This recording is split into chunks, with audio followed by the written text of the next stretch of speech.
سب سے پہلی بات یہ ہے کہ اپنے آپ کو یہ بات سمجھا لیں کہ فہم سلف کے کھوٹے سے میں نے اپنے آپ کو باندھ کر رکھنا ہے۔ سلف صالحین کا فہم اس زمین پر اللہ کی حجت ہے، اس کے خلاف جو بھی ہے وہ سری گمراہی ہے۔ اور جب ہم یہ بات کرتے ہیں کہ سلف صالحین، تو عام طور پہ طلبہ سمجھتے ہیں کہ اس سے مراد ہے ہر وہ بندہ جو گیا ہوا ہے، فلاں عالم یہ کہتے ہیں، فلاں عالم یہ کہتے ہیں، تو ہم نے علماء کلمہ تو نہیں پڑھا ہوا، تو یہ مراد نہیں ہوتی۔ جب ہم بات کرتے ہیں سلف صالحین کا فہم، تو اس سے مراد کون لوگ ہوتے ہیں؟ جن کے بارے میں حدیث میں آ گیا خیر الناس قرنی ثم الذین یلونہم ثم الذین یلونہم، پہلے تین زمانوں کے لوگ، صحابہ، تابعین، تبع تابعین، ان کو کہتے ہیں سلف صالحین علمی اصطلاح میں۔ ہر وہ نظریہ، ہر وہ فکر، ہر وہ عقیدہ، ہر وہ عمل جس کی سند آپ مسلمانوں کے پہلے تین زمانے بالخصوص صحابہ کرام سے نہ لا سکیں، وہ گمراہی ہے۔ آپ کے علم نے آپ کو کسی ایسے فلسفے پر لا کھڑا کیا جس فلسفے میں آپ کو صحابہ کرام سے اپنا کوئی معید نہیں مل رہا۔ نہ ابن عمر نظر آتے ہیں، نہ ابن مسعود نظر آتے ہیں، نہ ابن عباس ہیں، نہ ابو بکر و عمر ہے۔ ہوتا ہے نا انسان، یعنی انسان اپنے سے کوئی بڑی علمی اپروچ کے ساتھ بیٹھا ہوا ہے، وہ شاندار بات کر رہے ہیں، لیکن اگر وہ دیکھے کہ اتنی شاندار بات یہ صحابہ کرام میں کوئی کر رہا ہے، اگر کوئی نہیں کر رہا تو سمجھ جائیں کیا کہ آپ کسی کھائی میں پڑے ہوئے ہیں، اور آپ کو لگ رہا ہے کہ آپ پہاڑ پہ چڑھے ہوئے ہیں، تو آپ پہاڑ پہ نہیں، آپ کھائی کے اندر۔ اس لیے اہل سنہ والجماعہ کیا ہوتے ہیں؟ ما انا علیہ و اصحابی، وہ دین جس پر میں ہوں اور میرے صحابہ ہیں۔ سنت کیا؟ اللہ کے رسول صلی اللہ علیہ وسلم۔ جماعت کیا ہے؟ صحابہ کرام۔ تو ہم کہتے ہیں نا اہل سنہ والجماعہ، لفظ آپ نے سنا ہوگا، فرقہ ناجیہ، جنتی گروہ ہے۔ تو یہ وہ گروہ ہوتا ہے جو اپنے تمام فہم، اپنے تمام فلسفے، جو کچھ انہیں باتیں سمجھ آتی ہیں، کہتے ہیں یہ دیکھو یہ بات مجھے سمجھ ہے، یہ دین کی، اور یہ بات یہ سنت ہے، اور یہ جماعت، یعنی اللہ کے رسول یوں کہتے ہیں اور صحابہ یوں کہتے تھے، ختم بات ہوگی۔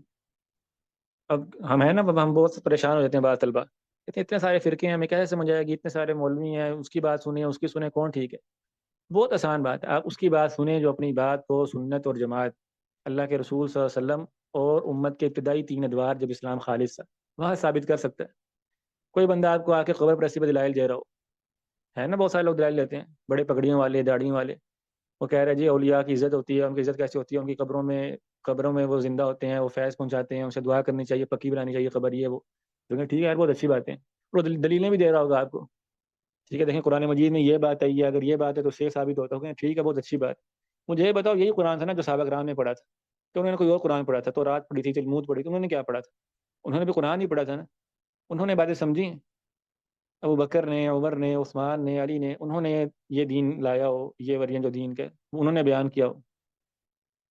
کوئی بندہ آ کے آپ کو قائل کر رہا ہو کہ جی خروج کرنا بہت اچھی بات ہے، نکلو گھروں سے، تلواریں لے کے، گولیاں لے کے، ان حکمرانوں کو مارنا چاہیے، مسلمانوں کو قتل کرنا چاہیے، بم دھماکے کرنے چاہیے، یہ لوگ کافر ہو گئے، مرتد ہو گئے، آپ کہیں ٹھیک ہے یار، تمہاری باتیں صحیح ہیں، قرآن میں یہ آیا، حدیث میں آیا۔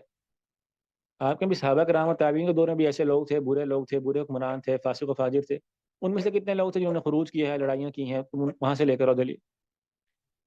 اور بھی ہر معاملے میں کوئی بندہ حدیث کا انکار کر رہا ہو بطور مثال، کوئی بندہ اپنی بدعات جو ہے نا وہ میلاد ثابت کر رہا ہو قرآن مجید سے، ٹھیک ہے، کوئی بندہ صحابہ کرام کا برا بھلا کہہ رہا ہو، تو جو بندہ جو بھی بات کر رہا ہے تو اس کا بہت آسان ہے اللہ پہچاننے کا، کیا کہ سنت اور جماعت کا، صحابہ کرام نے ایسے کہا ہے، تابعین نے ایسے کیے، سلف کا فہم یہ تھا، سمجھ رہے اس بات کو؟ تو یہ پہلی بات ہے کہ اپنے فہم کو کھائی میں گرنے سے بچانے کا جو پہلا راستہ وہ کیا ہے؟ وہ ہے فہم سلف، اسے کہتے ہیں۔ اس لیے آپ نے ایک لفظ سنا ہوگا آج کل استعمال کیا جاتا ہے بہت زیادہ، الکتاب والسنہ وفق فہم السلف الصالح، یا علی فہم السلف الامہ، کہ ہم کتاب و سنت کو تو حاصل کرتے ہیں، لیکن اس کی شرط ہے، اور وہ شرط کیا ہے؟ کہ ہم سلف صالحین کے فہم پر حاصل کرتے ہیں۔ شیخ البانی رحمہ اللہ فرمایا کرتے تھے کہ کتاب و سنت کا انکار نہ کوئی فرقہ نہیں کرتا، کوئی بندہ جرت نہیں کرے گا کہ میں قرآن کو نہیں مانتا یا حدیث کو نہیں مانتا، ہر فرقے کا دعویٰ کیا کہ میں قرآن و سنت کو پہ چلتا ہوں، تو پھر ہمیں پتہ کیسے چلے گا کہ جو فرقہ کہے گا کہ میں قرآن و سنت پہ اس طرح چلتا ہوں جیسے صحابہ اور تابعین چلے تھے، یہ بات درست ہے؟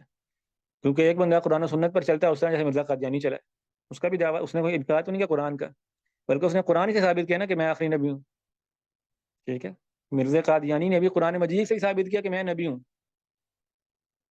تو ہم سادہ بات کیا کہ بھائی جو آیت تو پڑھ رہا ہے، بکر، عمر، عثمان، علی سب نے پڑھی ہے نا، ان کو تو یہ بات سمجھ نہیں آئی، انہوں نے سب نے کہا کہ خاتم النبیین کا معنی کیا ہوتا ہے؟ آخری نبی، نبوت ختم ہوگی، ختم ہے بات۔ تو خیر یہ بات طویل ہو جائے گی، مختصر بات کیا ہے کہ پہلی بات کیا اپنے فہم کو گمراہی سے بچانے کے لیے کہ انسان فہم سلف کا، صحابہ اور تابعین کے فہوم کا پابند ہو جائے، اور دوسری بات کیا ہے کہ انسان اللہ کے ساتھ سچا ہو جائے، اللہ اکبر، یہ بہت بڑی بات ہے۔ سچی بات یہ ہے کہ جو بندہ اللہ کے ساتھ مخلص ہونا، سچا ہونا، وہ پریشان ہوتا ہی نہیں۔ طلبا بہت زیادہ پریشان ہو جاتے ہیں کہ اتنے زیادہ اختلاف ہیں، اتنے زیادہ مسائل میں، ہم کیا کریں، کہاں جائیں۔ اللہ کے بندے، یہ دین اللہ کی طرف سے آیا ہے، اس کا فہم بھی اللہ نے تمہیں دینا ہے۔ اللہ سے سوال کرو، اللہ سے کہو کہ اللہ اس مسئلے میں اتنی ساری باتیں مجھے سمجھ نہیں آ رہی، آپ مجھے سمجھا دیں۔ یہی وجہ کہ ہمیں کتنی دعائیں اس طرح کی سکھلائی گئی ہیں، اللہم ارنا الحق حقا وارزقنا اتباعہ وارنا الباطل باطلا وارزقنا اجتنابہ۔ اور اس سے جو مطلب شاندار دعا کیا ہے، جو اللہ کے رسول صلی اللہ علیہ وسلم روزانہ اپنی رات کی نماز شروع ہی اسے کرتے تھے، تو کیا دعا تھی؟ اللہم رب جبرائیل و اسرافیل و میکائیل و اسرافیل فاطر السماوات والارض عالم الغیب والشہادہ انت تحکم بین عبادک فیما کانوا فیہ یختلفون فاہدنی لما اختلف فیہ من الحق باذنک انک تہدی من تشاء الی صراط مستقیم۔ یہ دعا آپ سب کو یاد ہونی چاہیے، یہ بہت عظیم الشان دعا ہے کہ اللہ کے رسول صلی اللہ علیہ وسلم جن پر براہ راست وحی آ رہی ہے، وہ یہ دعا کر رہے ہیں کیا؟ اہدینی لما اختلف فیہ من الحق باذنک، کہ اللہ جس معاملات میں لوگوں میں اختلاف ہو گیا ہے اس میں صحیح بات آپ مجھے سمجھا دیں۔ اگر اللہ کے رسول یہ دعا کر رہے ہیں صلی اللہ علیہ وسلم، تو ہمیں ضرورت نہیں ہے اس بات کی کہ ہمارے سامنے تو ایک ایک مسئلے میں ہزار ہزار جو ہے نا وہ فرقے بنے ہوئے ہیں، کس طرف جائیں، کس کو سنیں، کس کو نہ سنیں۔ اللہ سے دعا کریں کہ اللہ ہمیں وہ راستہ دکھا دو، تیرا راستہ ہے، وہ دین کی وہ بات پتہ چل جائے جو آپ کی مراد ہے، جو آپ نے آسمان سے نازل کی۔ ٹھیک ہے، تو اللہ سے استعانت، اللہ سے دعا صدقہ دل سے تمام مسائل میں کہ اللہ اس مسئلے کا درست فہم مجھے دے دے۔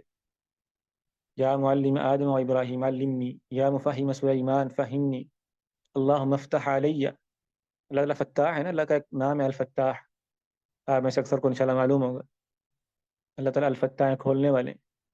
تو اس الفتاح ہونے کا کیا معنی؟ اس کا ایک معنی کیا ہے کہ اللہ تعالیٰ اپنے بندوں پر فہم کھول دیتے ہیں۔ یا فتاح کے واسطے سے دعا کریں اللہ تعالیٰ سے کہ اللہ یہ جو مسئلہ ہے یہ اب میری سمجھ سے باہر ہے، یہ مجھے نہیں سمجھ آتی کس کی بات ماننی چاہیے، کہ کتنے ساری باتیں ہیں قرآن و حدیث کے درست مفہوم اس میں کیا ہے، تو اللہ آپ مجھے سکھا دیں، مجھے سمجھا دیں۔ تو اللہ کے ساتھ سچے ہو جائیں، اس کے در کو جو ہے نا چھوڑے نہیں۔